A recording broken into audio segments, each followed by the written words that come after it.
नमस्कार, आप देख रहे हैं सत्य हिंदी। मैं निकिता आपके साथ। एक नजर डालते हैं अब तक की सुर्खियों पर। G20 समिट रविवार को अमेरिका और दक्षिण अफ्रीका के बीच कूटनीतिक तनाव के साथ समाप्त हुआ। विवाद तब बढ़ गया जब मेजबान दक्षिण अफ्रीका ने 2026 की G20 अध्यक्षता का प्रतीकात्मक हैंडओवर अमेरिका के उस जूनियर प्रतिनिधि को देने से मना कर दिया, जिसे उसने प्रोटोकॉल के अनुसार पर्याप्त स्तर का नहीं माना। यह तनाव इसलिए भी बढ़ा क्योंकि अमेरिकी राष्ट्रपति डोनाल्ड ट्रंप ने 2 दिन के समिट का बॉयकॉट किया था और दक्षिण अफ्रीका पर नस्लवादी नीतियां अपनाने का आरोप लगाया था। दक्षिण अफ्रीका का कहना है कि किसी भी देश को लीडर समिट में उचित स्तर का प्रतिनिधि भेजना चाहिए, जैसे राष्ट्रपति, विशेष दूत या कोई मंत्री। दोनों देशों के बीच खींचतान तब और बढ़ी जब दक्षिण अफ्रीका ने समिट के पहले ही दिन लीडर्स डिक्लेरेशन जारी कर दिया, जबकि आमतौर पर यह समापन पर जारी होता है। अमेरिका ने इस कदम और दक्षिण अफ्रीका की क्लाइमेट चेंज तथा ग्लोबल इनइक्वालिटी पर केंद्रित योजना पर भी आपत्ति जताई। अमेरिका ने इस कदम और दक्षिण अफ्रीका की क्लाइमेट चेंज तथा ग्लोबल इनइक्वालिटी पर केंद्रित योजना पर भी आपत्ति जताई। व्हाइट हाउस ने स्पष्ट किया कि वह केवल औपचारिक हैंडओवर में शामिल होगा। यह टकराव G20 के भीतर बढ़ती राजनीतिक मतभिन्नता को भी दिखाता है। कांग्रेस ने बूथ लेवल ऑफिसर यानी PLO की लगातार हो रही मौतों को लेकर बीजेपी और चुनाव आयोग पर गंभीर आरोप लगाए हैं। पार्टी अध्यक्ष मल्लिकार्जुन खड़गे ने कहा कि वोटर लिस्ट के स्पेशल इंटेंसिव रिवीजन यानी SIR को जल्दबाजी और बिना तैयारी के लागू किया गया, जिससे PLO और पोलिंग कर्मचारियों पर काम का अत्यधिक बोझ पड़ रहा है। खड़गे के अनुसार सिर्फ 19 दिनों में 16 PLO की मौत होना बेहद चिंताजनक है और यह स्थिति नोटबंदी और कोरोना लॉकडाउन जैसी अव्यवस्थित सरकारी कार्रवाई की याद दिलाती है। उन्होंने आरोप लगाया कि बीजेपी की वोट चोरी अब कर्मचारियों की जान ले रही है, जबकि चुनाव आयोग मूक दर्शक बना हुआ है। पश्चिम बंगाल के नादिया में एक महिला PLO अपने घर में मृत पाई गई और परिवार का कहना है कि वह SIR के दबाव में थी। मुख्यमंत्री ममता बनर्जी ने इसे बेहद गंभीर बताते हुए मृतक द्वारा छोड़े गए एक नोट को साझा किया। हालांकि बीजेपी नेता राहुल सिन्हा ने नोट को फर्जी बताया। मध्य प्रदेश के रायसेन और दमोह में भी SIR कार्य में लगे 2 BLO की बीमारी से मौत हो गई। कांग्रेस ने मृतकों के परिवारों को न्याय और उचित मुआवजे की मांग की है और कहा है कि अगर अब भी आवाज नहीं उठी तो लोकतंत्र को बचाना मुश्किल होगा। चंडीगढ़ को संविधान के आर्टिकल 240 के तहत लाने के प्रस्तावित प्लान पर बढ़ते विवाद के बीच पंजाब बीजेपी प्रमुख सुनील जाखड़ ने कहा है कि वह इस मुद्दे पर केंद्रीय गृह मंत्री अमित शाह से मुलाकात करेंगे। जाखड़ ने बताया कि उन्होंने मीटिंग का समय मांगा है और वह चाहते हैं कि इस प्रस्ताव पर केंद्र अपना फैसला वापस ले। उन्होंने कहा कि चंडीगढ़ सिर्फ एक भौगोलिक क्षेत्र नहीं बल्कि पंजाब की भावनाओं से जुड़ा हुआ है, इसीलिए राज्य की चिंता को नजरअंदाज नहीं किया जा सकता। इससे पहले जाखड़ ने एक्स पर लिखा था कि चंडीगढ़ पंजाब का अहम हिस्सा है और राज्य बीजेपी हमेशा पंजाब के हितों के साथ खड़ी रहेगी। वहीं बीजेपी नेता RP सिंह ने आम आदमी पार्टी और विपक्ष पर बिना जानकारी के बिल का विरोध करने का आरोप लगाया और दावा किया कि इस प्रस्ताव से कोई बड़ा बदलाव नहीं होने वाला है। दरअसल केंद्र सरकार ने संविधान 131वां संशोधन बिल लाने की योजना दिखाई थी, जिसके तहत राष्ट्रपति को चंडीगढ़ के लिए सीधे नियम बनाने की शक्ति मिल सकती थी।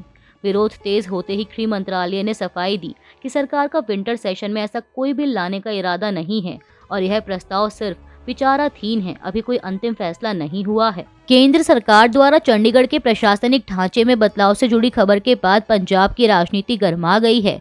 जानकारी आई थी कि केंद्र सरकार संसद में संविधान का 131वां संशोधन विधेयक लाकर चंडीगढ़ को अनुच्छेद 240 के तहत सीधे राष्ट्रपति के नियंत्रण में रखने और अलग प्रशासक नियुक्त करने का प्रस्ताव ला सकती है।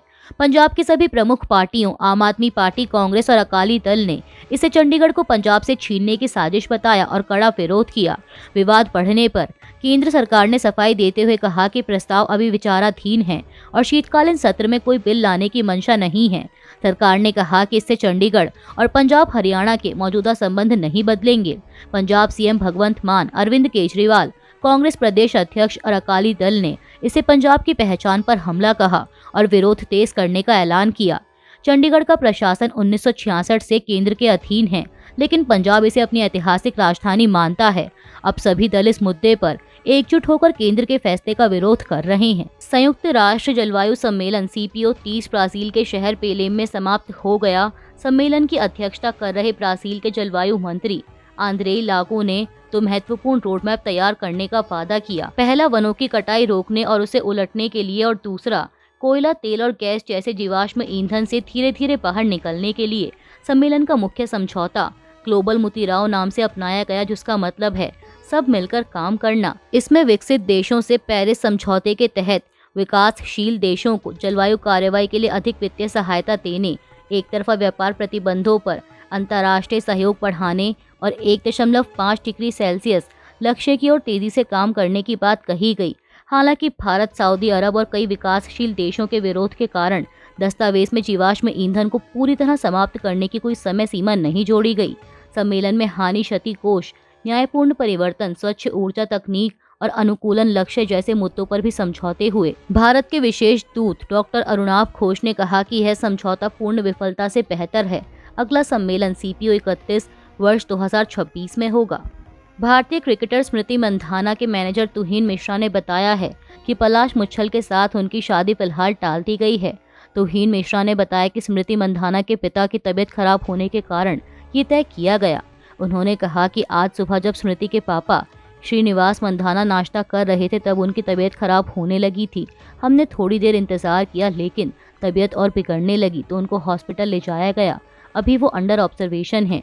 तुहिन मिश्रा ने कहा कि स्मृति मंधाना ने तय किया है कि जब तक उनके पापा ठीक नहीं हो जाते तब तक शादी पोस्टपोन रहेगी। बता दें कि स्मृति मंधाना की शादी रविवार को महाराष्ट्र के सांगली में होने वाली थी। जस्टिस सूर्यकांत 24 नवंबर 2025 को भारत के 53वें चीफ जस्टिस यानी CJI के रूप में शपथ लेंगे। वह जस्टिस PR गवई की जगह लेंगे, जो आज शाम सेवानिवृत्त हो रहे हैं। जस्टिस कांत को 30 अक्टूबर को अगला CJI नियुक्त किया गया था और वह लगभग 15 महीने तक इस पद पर बने रहेंगे। उनका कार्यकाल 9 फरवरी 2027 को समाप्त होगा। हरियाणा के हिसार में 10 फरवरी 1965 को जन्मे जस्टिस सूर्यकांत एक साधारण परिवार से उठकर देश के शीर्ष न्यायिक पद तक पहुंचे। सुप्रीम कोर्ट में अपने कार्यकाल के दौरान वह कई अहम फैसलों का हिस्सा रहे, जैसे आर्टिकल 370 हटाने, पेगासस स्पाईवेयर जांच, संपादन कानून, देशद्रोह पर रोक और राज्यों में राज्यपाल राष्ट्रपति की शक्तियों पर लंबित महत्वपूर्ण मामले। उन्होंने बिहार की वोटर लिस्ट से जुड़े विवाद में चुनाव आयोग से 65 लाख हटाए गए वोटरों की जानकारी भी मांगी थी। उन्होंने महिला प्रतिनिधित्व, जेंडर जस्टिस और स्थानीय लोकतंत्र पर भी बड़े फैसले दिए, जैसे महिला सरपंच को बहाल करना और बार एसोसिएशन में 1/3 सीटें महिलाओं के लिए आरक्षित करने का निर्देश। वह AMU के माइनॉरिटी स्टेटस, PM मोदी की सुरक्षा जांच जैसे अहम मामलों का भी हिस्सा रहे। भारत में मुसलमानों की स्थिति पर जमीयत उलेमा हिंद के अध्यक्ष मौलाना अरशद मदनी के बयान पर राजनीतिक विवाद बढ़ गया है। मदनी ने कहा था कि भारत में किसी मुस्लिम विश्वविद्यालय का व्यक्ति वाइस चांसलर नहीं बन सकता और बनेगा तो आजम खान की तरह जेल जाएगा। उनके बयान पर JDU नेता नीरज कुमार ने प्रतिक्रिया देते हुए कहा कि भारत में लोकतंत्र मजबूत है और बिहार में फैजान मुस्तफा और डॉक्टर मोहम्मद आलमगीर जैसे कई मुसलमान वाइस चांसलर बने हैं। बीजेपी ने भी मदनी की कड़ी आलोचना की। शाहनवाज हुसैन ने कहा कि भारत का मुसलमान राष्ट्रपति, chief justice, air chief marshal या खेल टीमों का कप्तान बन सकता है, क्योंकि संविधान सभी को बराबर अधिकार देता है।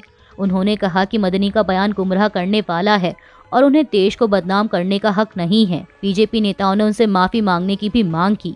अमेरिका, यूक्रेन और उसके यूरोपीय सहयोगियों के प्रतिनिधि रविवार को जिनेवा में रूस यूक्रेन युद्ध पर नई बातचीत के लिए मिल रहे हैं। यह बैठक अमेरिकी राष्ट्रपति डोनाल्ड ट्रंप द्वारा पेश की गई 28 पॉइंट शांति योजना के बाद हो रही है। ट्रंप की योजना में पूर्वी यूक्रेन के कुछ इलाकों से यूक्रेनी सैनिकों को हटाने और दक्षिणी सीमा को फ्रीज करने जैसे प्रस्ताव शामिल हैं। रूस के राष्ट्रपति व्लादिमीर पुतिन ने इसे समझौते का आधार बताया, लेकिन यूक्रेन के राष्ट्रपति व्लादिमीर जेलेंस्की ने कहा कि उनका देश इतिहास के सबसे कठिन दौर से गुजर रहा है, क्योंकि उन पर इस योजना को मानने का दबाव बढ़ रहा है। G20 सम्मेलन में जारी संयुक्त बयान में यूक्रेन के सहयोगियों ने ट्रंप की योजना का विरोध किया। UK, जापान, कनाडा, 9 यूरोपीय देशों और EU ने भी चिंता जताई कि यह प्रस्ताव यूक्रेन की सुरक्षा को और खतरे में डाल सकता है और इसे अभी अधूरा ड्राफ्ट बताया, जिस पर और काम करने की जरूरत है। भारत की 10 बड़ी ट्रेड यूनियनों ने सरकार के नए लेबर कोड का कड़ा विरोध किया है और इसे मजदूरों के खिलाफ धोखा देने वाला कानून बताया है। यूनियनों ने मांग की है कि बुधवार को प्रस्तावित देशव्यापी विरोध प्रदर्शन से पहले इन कानूनों को वापस लिया जाए। मोदी सरकार ने 5 साल पहले संसद से मंजूर 4 लेबर कोड लागू किए थे, जिनका दावा है कि इससे नियम सरल होंगे और मजदूरों को बेहतर सुरक्षा मिलेगी। नए नियमों में सोशल सिक्योरिटी और न्यूनतम वेतन की व्यवस्था तो है, लेकिन कंपनियों को मजदूरों को आसान तरीके से नौकरी पर रखने और हटाने की भी छूट मिलती है। नियमों के अनुसार महिलाओं को लंबी शिफ्ट और रात में काम करने की अनुमति होगी और ले ऑफ मंजूरी की सीमा 100 से बढ़ाकर 300 कर्मचारी कर दी गई है। कई यूनियनों ने इसे मजदूरों के हितों के खिलाफ बताया है, जबकि सरकार के करीबी भारतीय मजदूर संघ ने राज्यों से कंसल्टेशन के बाद इसे लागू करने की अपील की है। जम्मू कश्मीर में Shri Mata Vaishno Devi institute of medical excellence में MBBS एडमिशन को लेकर विवाद बढ़ गया है। बीजेपी की जम्मू कश्मीर यूनिट ने आधिकारिक तौर पर आपत्ति जताई है, क्योंकि 2025-26 सत्र की पहली MBBS लिस्ट में 50 सीटों में से 42 मुस्लिम स्टूडेंट्स शामिल हैं।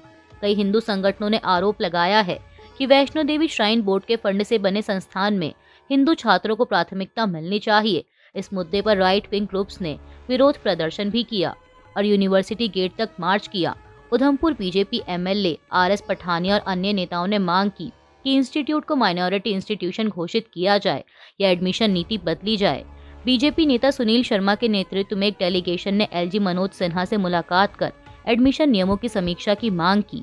दूसरी ओर अधिकारियों ने साफ किया कि संस्थान को माइनॉरिटी स्टेटस प्राप्त नहीं है, इसीलिए एडमिशन पूरी तरह मेरिट के आधार पर हुए हैं। प्रदर्शनकारी समूहों ने चेतावनी दी है कि यदि तुरंत कार्रवाई नहीं हुई तो आंदोलन तेज किया जाएगा। गजा के उत्तरी और मध्य इलाकों में इस्राएली हमलों में कम से कम 22 फिलिस्तीनी मारे गए हैं। यह जानकारी हमास के चिकित्सा और सिविल डिफेंस अधिकारियों ने दी है। अधिकारियों ने कहा कि शनिवार को 5 जगहों पर हमले हुए, जिनमें आवासीय हिस्से भी शामिल हैं।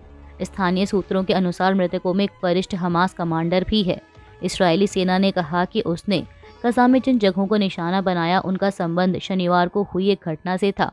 सेना के मुताबिक एक हथियारबंद शख्स गजा पट्टी में पीली रेखा को पार कर इसराइल के पूर्ण नियंत्रण वाले इलाके में चला गया और सैनिकों पर गोली चलाई। वहीं हमास ने इस आरोप से इनकार किया। दोनों पक्ष एक दूसरे पर 6 हफ्ते पहले हुए युद्ध विराम समझौते का उल्लंघन करने का आरोप लगा रहे हैं।